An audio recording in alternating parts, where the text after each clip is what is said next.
Era uma vez, em um mundo mágico, onde viviam fadas e animais falantes, uma menina chamada Lana. Ela era uma menina muito curiosa e adorava explorar a floresta perto de sua casa. Um dia, enquanto a Lana brincava com seus primos na floresta, ela encontrou um coelho muito fofo que parecia estar com pressa. A Lana perguntou ao coelho o que estava acontecendo, e o coelho explicou que estava atrasado para uma festa de sorvete com os amigos. A Lana perguntou se poderia acompanhá-lo até a festa, e o coelho ficou muito feliz em ter uma nova amiga.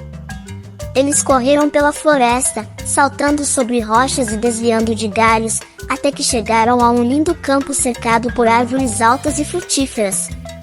Lá, a Lana encontrou um grupo de animais que estava tendo uma festa de sorvete, e eles a convidaram para se juntar a eles. Eles tinham todos os tipos de sabores deliciosos, como chocolate, morango, baunilha e até mesmo um sabor especial de fada. Enquanto eles comiam sorvete e conversavam, os animais começaram a contar histórias sobre a floresta e as aventuras que tiveram. A Lana ficou tão animada com todas as histórias que decidiu que queria ter suas próprias aventuras também. No final da festa, o coelho disse a Lana que ela era uma ótima amiga e a convidou para voltar sempre que quisesse.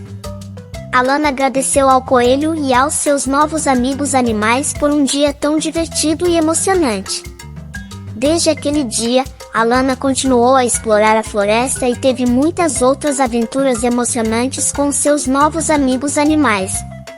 E sempre que ela queria uma sobremesa deliciosa, ela se lembrava da festa de sorvete na floresta e sorria muito. E isso é tudo, galerinha, se inscreva e veja o próximo vídeo.